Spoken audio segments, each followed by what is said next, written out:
buenas tardes, bienvenidos al tercer programa de Enfoque Estratego. Esta tarde nos acompaña Zoraima Cuello.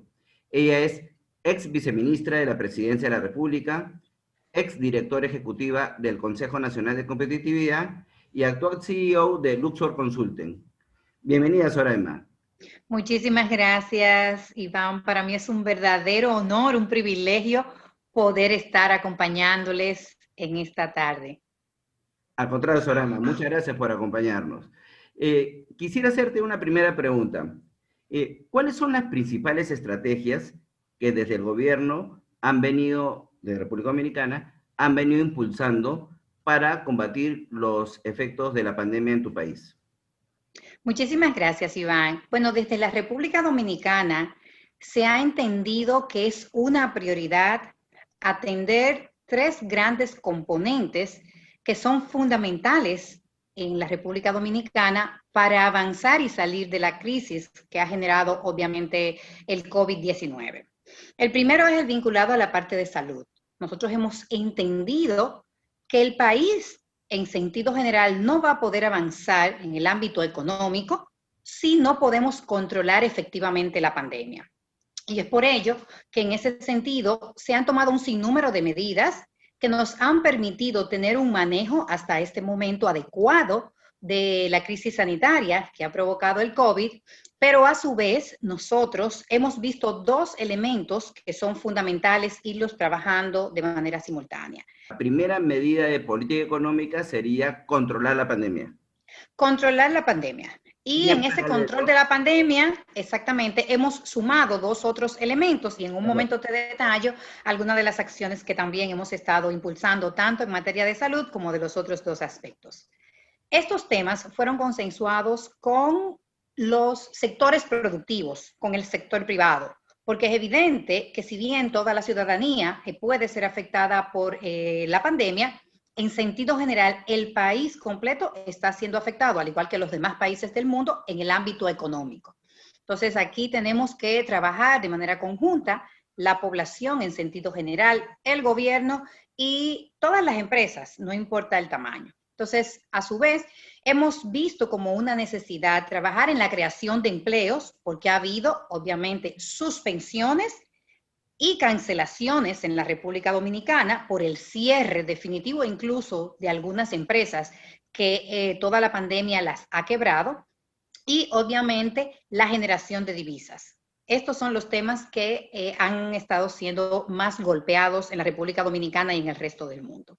En ese sentido, cuando hablamos de la parte de salud, además de controlar la pandemia de manera muy específica con temas puntuales, nosotros hemos estado manejando la promoción de la telemedicina y del uso del e-hospital, como nosotros le llamamos, es decir, cómo vamos incorporando y apoyándonos en el uso de herramientas tecnológicas para evitar el desplazamiento de las personas al momento de que requieran atención hospitalaria. Pero igualmente hemos estado apoyando en su momento, desde el Consejo Nacional de Competitividad, un programa de certificación sanitaria para los hoteles. Y aquí, en este punto, este es un elemento muy importante para promover de nuevo la reactivación en materia turística. Como todos ustedes saben, la República Dominicana es un país altamente turístico y es por ello que de manera simultánea se ha estado llevando a cabo un estudio de turismo de salud con la finalidad de fomentar, primero, que desde el ámbito de la creación de los empleos en materia de turismo, que obviamente fueron cerrados todos los hoteles en la República Dominicana, se puedan reactivar prontamente y tener garantías de que todo el que visite la República Dominicana no va a ser contagiado por el virus. Y hemos estado trabajando desde hace muchos años en la implementación de un expediente integral de salud que permite a las personas conocer, primero desde sus hogares, cuál es toda su condición de salud, pero sobre todo que en cada hospital donde ellos visiten se pueda tener la información general de la salud de las personas y esto de manera electrónica y poder dar asistencia de manera adecuada ante una emergencia o cualquier situación que se presente. Es decir, una historia interconectada, digamos, ¿no? Exactamente, exactamente. Igualmente, nosotros hicimos un análisis en la República Dominicana de la situación en materia de teletrabajo. Para la creación de empleos hemos estado promoviendo el teletrabajo como herramientas fundamentales y como a nivel país no tenemos una regulación específica en ese sentido, se han estado promoviendo ya regulaciones en materia de teletrabajo que permitan clarificar todo, incluso lo relacionado a la supervisión, a las responsabilidades del empleador cuando existe, por ejemplo, un accidente laboral, entre otros. Y obviamente hicimos una identificación de necesidades de los sectores productivos en materia de personal. Hicimos un levantamiento utilizando LinkedIn, utilizando Aldava, todas las herramientas que utilizan las empresas en la República Dominicana, y por esa vía descubrimos cuáles eran los empleos más demandados en este momento y obviamente, como era de esperarse, además de los aspectos relacionados al mercadeo y ventas, porque hay que vender masivamente, hay que volver a crear nuevas estrategias, también vimos cómo está creciendo la demanda vinculada a las tecnologías. Es decir, nuestras empresas están demandando personal con fortalezas tecnológicas y en ese sentido nosotros comenzamos un proceso para formar y capacitar a aquellas personas que se han quedado sin empleos de forma tal que puedan ser reubicados laboralmente. Eso desde el Consejo Nacional de Competitividad. Es correcto, desde el Consejo Nacional de Competitividad, además de que desde el Ministerio de Industria, Comercio y MIPYMES y desde el Consejo y desde otros estamentos, se ha estado dando un apoyo a los emprendimientos con base tecnológica, porque como todos hemos visto, esta pandemia ha demostrado, y ya hemos también escuchado cómo la Organización Mundial de la Salud ha estado informando, esta pandemia puede, digamos, controlarse en el 2021, pero tenemos que estar preparados para nuevos casos similares, para nuevas pandemias. Entonces, obviamente, hay un futuro enorme en los emprendimientos con base tecnológica y, como yo siempre he dicho, la pandemia nos ha demostrado que tenemos que innovar, que para salir de esta situación hay que cambiar los esquemas que anteriormente utilizábamos. Entonces, nosotros estamos promoviendo para crear empleos la innovación, que los jóvenes puedan comenzar a repensar su futuro y que puedan incluso desarrollar nuevas propuestas de formas de hacer el trabajo. Y en ese sentido, hemos visto que otro de los temas que nos puede dinamizar rápidamente en materia nacional, con toda la parte económica, está relacionado a la construcción.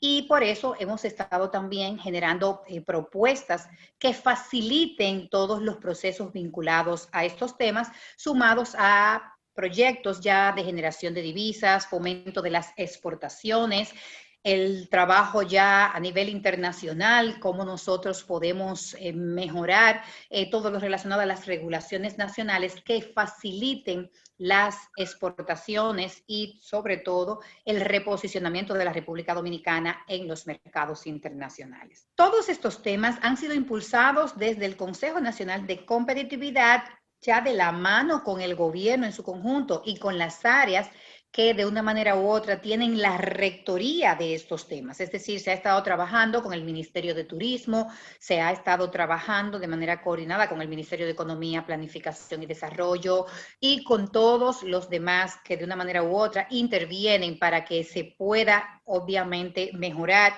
todos los aspectos que hemos conversado. Ahí participa también el Ministerio de Trabajo, participa el Ministerio de Industria, Comercio y MIPYMES, y, como decía, el Centro de Exportación de la República Dominicana, entre otros actores que son importantes. Y ni hablar de lo que tiene que ver con la formación del talento humano, porque hemos identificado que es altamente necesario que en la República Dominicana, y entiendo que también en Perú, tengamos personas con las competencias para gestionar crisis, para recuperarse ante desastres y sobre todo para dar garantía de continuidad de los negocios en cada uno de los países. Entonces aquí la parte de tecnología y de ciberseguridad, y este es un tema muy importante, se ha estado reforzando porque se han incrementado en estos tiempos también los ataques cibernéticos por la demanda, obviamente, que ya se tiene en el uso de las plataformas tecnológicas. Perfecto. Muy interesante lo que nos cuentas. El Consejo Nacional de Competitividad, para poder articular con tantas entidades, tiene que tener un peso específico en el organigrama estatal, ¿no? ¿De quién depende en tu país? Este consejo depende directamente de la Presidencia de la República. El presidente es el que lo preside y hay una dirección ejecutiva que se encarga de hacer y operacionalizar todo lo que se acuerde debajo de este consejo. Excelente. Muy bien, Soraima. Muy interesante lo que nos cuentas. Creo que nos ha dado bastantes luces de cómo prepararnos para la etapa de reactivación económica de una manera sostenible en el tiempo, ¿no? Así es. Muy bien. Te agradezco una vez más tu presencia en el tercer programa de Enfoque Estratego. Seguimos en contacto. Un placer y muchísimas gracias por la invitación. Gracias, Soraima. Muchas gracias a ustedes también. Hasta luego. Muchas gracias.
Muy buenas tardes, bienvenidos al tercer programa de Enfoque Estratego.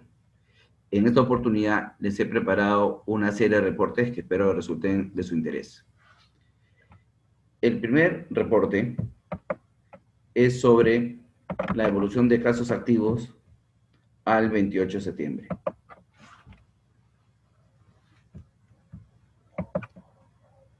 En el gráfico al lado izquierdo podemos ver la curva de casos activos al 31 de agosto. En esa oportunidad, que fue el primer programa, mencionábamos que el pico había sido el 23 de agosto con 167,000 casos activos y que terminamos el mes con 160,000 casos activos. Decíamos que había habido una disminución de los casos, pero que eran demasiados, eran muy pocos días para determinar si es que había una tendencia decreciente de forma sostenida. Y que teníamos que esperar unas semanas más. El 15 de septiembre, que fue el segundo programa, ahí sí ya mencionamos que sí había una tendencia decreciente en lo que iba de septiembre, y en este tercer programa, con datos al 28 de septiembre, con mayor razón. La evolución de casos activos ha pasado de, sigue ya siendo una clara tendencia decreciente, y ha pasado de 167,000 casos activos el 23 de agosto a 160,000 casos activos el 31 de agosto y al 28 de septiembre 105,000. 105,000 significa que ha disminuido del pico 37%. 37% del pico que fue el 23 de agosto, hace algo más de un mes. Pero que todavía quedan 63 pisos abajo. Es decir, si el 23 de agosto teníamos un rascacielos de 100 pisos con casos activos, hay 37 menos, pero todavía quedan 63 abajo.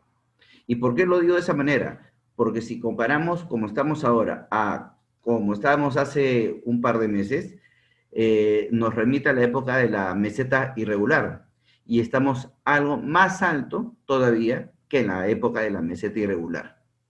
Entonces, si bien ha caído, debe ser, y eso es bueno, debe ser un optimismo no desbordante, sino mesurado, porque todavía estamos más alto en ese momento que ha caído 37% respecto del pico que la época de la meseta irregular. Y en esas circunstancias estamos empezando en la fase 4, en unas horas, ¿no? Entonces, bueno, hay que estar atento en qué momento nos encontramos. En el segundo cuadro he querido mostrar los casos activos por fases, por fases. Entonces, lo que dice la columna final es cómo terminó esa fase. La fase 0 fue la de los 15 primeros días de marzo, 635 activos. Abril, todavía estamos en cuarentena total, 25.000 activos. Así terminó la fase 0. En mayo se empieza a abrir la economía y la fase 1 pasa de 25.000 a casi 100.000, es decir, 70.000 casos más en mayo. En realidad, para ser más exacto, terminó en 93.000 casos activos. En junio se abre la fase 2 y llegamos a 101.000. 101.000. Y en julio empieza la fase 3 y termina julio en 108.000. Con 108.000, el gobierno en su momento decidió no abrir la economía a la fase 4. Y nos hemos quedado 2 meses más en fase 3, agosto y septiembre. Hago esa comparación porque si en julio no se quiso abrir la economía con 108.000 para la fase 4, ahora sí se va a abrir la economía con 105.000, o sea, cifras bastante parecidas a la fase 4. La gran diferencia sería, entiendo, el nivel de letalidad actual comparado con la de ese momento. Eso lo vamos a retomar en unos momentos. Decíamos hace un momento que era un optimismo, pero mesurado, que deberíamos tener, porque si bien la curva de casos activos nos muestra que hemos caído 37%, hay que ver en qué lugar de Latinoamérica estamos, o de la región estamos. Entonces tenemos que estamos en cuarto lugar en casos activos después de Brasil, Argentina y México. México nos ha pasado en los últimos días, estábamos terceros, hemos pasado ahora a ser cuartos. Ellos han subido y nosotros a su vez hemos bajado, en casos activos, cada uno en su país me refiero. Pero en casos activos por millón, Perú sigue siendo el número 1 de estos países. Este cuadro es bastante completo porque tiene una serie de variables. Primero, que muestra un agosto que fue el peor mes, con 237.000 infectados solo en agosto, con 6.069 fallecidos solo en agosto, el peor mes también. Dicho sea de paso, en infectados es el peor mes y el doble de casi de todos los otros meses. Y con una positividad de 27%, que también es mucho más alta que la de los otros meses, positividad. Pero en letalidad algo estaba pasando y había, si bien había subido los fallecidos, no en la misma proporción que habían subido los infectados. Me refiero a que, por ejemplo, agosto es casi el doble de julio en infectados, pero no es casi el doble de julio en fallecidos, es algo más que julio, ¿no? Entonces, la letalidad pasó de 4.5 a 2.6 en agosto. ¿Cómo va septiembre? Septiembre es el segundo mes de infectados. Es el segundo mes de infectados. Eso hay que tenerlo bien claro, ¿no? Es decir, el tema del rebaño habría que tomarlo con pinzas, ¿no? Porque la gente sí se sigue infectando, sí se sigue infectando. O sea, solo este mes se han infectado 156.677 personas al 28 de septiembre. Lo que sucede es que no están muriendo en la misma proporción que antes. Entonces, la letalidad de septiembre es 2.2, aún más baja que la de agosto. ¿Ok? Entonces, esto es lo que estaría animando al gobierno a entrar a la fase 4, a diferencia de finales de julio, que estábamos en 4.5. Porque vamos a estar con el mismo nivel de activos que a finales de julio, pero con una letalidad que es la menor, que es la mitad de julio. Entonces, quizás sea ese uno de los argumentos principales para ya entrar a la fase 4 y terminar de reactivar la economía. Ok. En el programa anterior decíamos que es muy importante que se termine de regularizar la cifra de fallecidos, porque la última que se dio fue el 13 de agosto con cifras al 15 de julio. Entonces, ese dato hay que tenerlo claro, ¿no? Porque falta regularizar hasta agosto y hasta septiembre. Falta regularizar 2 meses. Y si, por ejemplo, esos meses vinieran 5.000 fallecidos más, entonces la letalidad ya no es esta, la que estamos viendo, 2.6, 2.2, ¿no? Entonces, repito, es muy importante que la cifra de fallecidos se regularice cuanto antes para tener la tranquilidad de que la letalidad realmente está a esos niveles muy por debajo de los meses anteriores, de julio para atrás. Y en este reporte lo que vemos es el ranking mundial en 3 niveles: casos infectados, casos activos y casos fallecidos. En el caso de infectados tenemos 808.714, lo que nos coloca en el puesto sexto del mundo. Pero si hacemos el análisis de infectados por millón, Perú es el número 1 de este top 10, con 24.445. Más que Estados Unidos, más que Brasil. ¿Ok? Entonces, ese es el nivel de infectados. En el caso de fallecidos, Perú está séptimo. A su vez estamos novenos. Hemos subido unas posiciones, hemos empeorado el número de fallecidos en valores absolutos. Y en fallecidos por millón, Perú está primero del top 10 y primero del mundo, con 977 fallecidos por millón. Entonces, para redondear la idea de lo dicho hasta ahora, en fallecidos, a pesar de que la letalidad ha caído y fuertemente en los últimos 2 meses, seguimos siendo el país que tiene mayor número de fallecidos por millón. Sin embargo, es bueno que haya caído la tendencia, digamos, ¿no?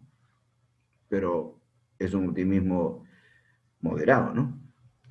En activos, hemos bajado 33 pisos, 37 pisos desde el pico. Estábamos en 167.000 casos activos, hemos caído 37%, ahora estamos en 105.000 casos activos, pero seguimos siendo los primeros de Latinoamérica y los cuartos del mundo en activos por millón. Entonces, optimismo moderado. Infectados es una variable que está más contaminada, digamos, porque no se sabe cuántos han fallecido o cuántos están activos con esa sola variable. Entonces, vamos a entrar en casos activos y casos fallecidos. En ambos casos, diríamos que la lectura, si se quiere tener un optimismo, debe ser moderado.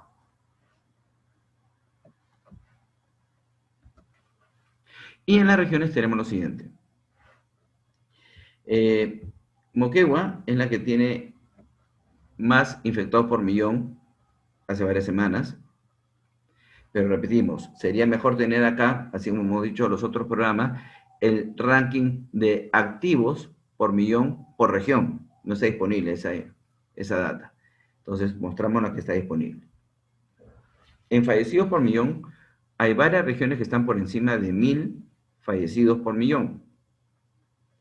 Esas regiones deberían tener especial cuidado. ¿Por qué? Porque si Perú, como promedio ponderado, tiene 991 fallecidos por millón, y eso lo hace el número 1 del mundo, con 991 fallecidos por millón, si hay regiones que tienen 1.600, 1.500, 1.400, 1.300, 1.200, 1.100 fallecidos por millón, pareciera ser razonable que se traten con especial cuidado, porque están por encima que el promedio de un país que está primero del mundo en fallecidos por millón. En cuanto a letalidad, tenemos a varias regiones que ya vienen en los primeros puestos desde hace varias semanas. La Libertad, Lambayeque, Ica, Ancash, Piura, Callao.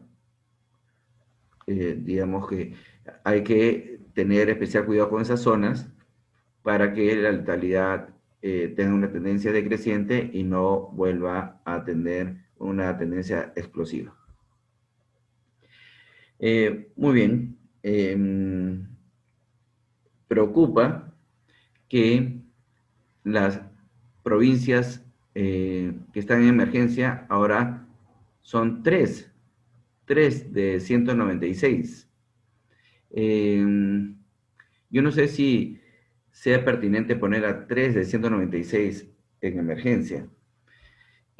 Quizás el problema está de fondo, ¿no? Y lo que hemos venido explicando con la metodología BCC Focus Plus desde el primer programa, que falta un ámbar. ¿Por qué? Porque cuando es un problema de dicotomía, es decir, de sí o no, en emergencia o no emergencia, en cuarentena o no cuarentena, entonces si queremos impulsar la fase 4, entonces pasa esto, dejamos solamente a 3 de 196 en emergencia, cuando es un país que está en el primer lugar de fallecidos por millón del mundo. El ámbar ayudaría mucho, porque eso permitiría que no pase uno de rojo a verde, sino pasa uno de rojo a ámbar. El ámbar descongestiona el rojo, tanto en la parte sanitaria, para saber cuáles son las que debemos estar mirando con especial cuidado, como en la parte económica, donde no debería ser o cuarentena o fase 4 ahora, sino alguna alternativa intermedia que permita poder que una región no se empobrezca innecesariamente, pero que también cuide la salud de sus pobladores, ¿no? Entonces, tanto en la parte económica como en la parte sanitaria, haría bien que haya una calificación ámbar, de tal manera que el gerenciamiento visual sea rojo, amarillo, verde, como en lo tradicional, y no ahora que es rojo, verde en la parte sanitaria, con una en emergencia o no emergencia, y en la parte económica en cuarentena o fase 4. Entonces, es una de las recomendaciones que hacíamos en el primer programa. Recomendamos también incorporar un segundo factor, la letalidad, al factor R. Ambas deberían determinar si una zona está en emergencia o no. Esas dos recomendaciones ya las habíamos mencionado en el primer programa, las estoy recordando. Ese es para lograr una arquitectura estratégica adecuada, es decir, con las variables adecuadas deberíamos determinar cuáles son las zonas de emergencia, pero no solamente hay que identificar la zona de emergencia en rojo, sino también crear un color adicional, que es el ámbar, aparte del verde. Ese es para la arquitectura estratégica. Y para la parte de la gestión de esa arquitectura estratégica, diseñar y monitorear luego hojas de ruta estratégica para cada una de ellas. Pero para que no se abra el abanico en 26 hojas de ruta estratégica desde un primer momento, mencionábamos que debíamos diseñar una hoja de ruta estratégica tipo para las rojas, para las zonas rojo, otra para las zonas ámbar y otra para las zonas verde. De tal manera que las zonas en rojo prima la vertiente sanitaria. En las zonas en verde prima la vertiente económica. Y para las zonas en ámbar prima que la región proteja a sus provincias en verde para que no se contamine de la roja y que además a sus provincias en verde impulse su economía y a sus provincias en rojo cuide su salud. De tal manera que podamos tener a gobernadores aliados del gobierno central, vamos a decir así, y el gobierno central se convertiría más bien en un gran monitoreador y facilitador del éxito de los gobernadores. Es decir, es un tema de gobierno corporativo el que hay que impulsar para lograr el éxito de forma sostenida con este poderoso enemigo invisible que tenemos al frente. Muy bien, eso es todo por hoy. Muchas gracias por seguirnos.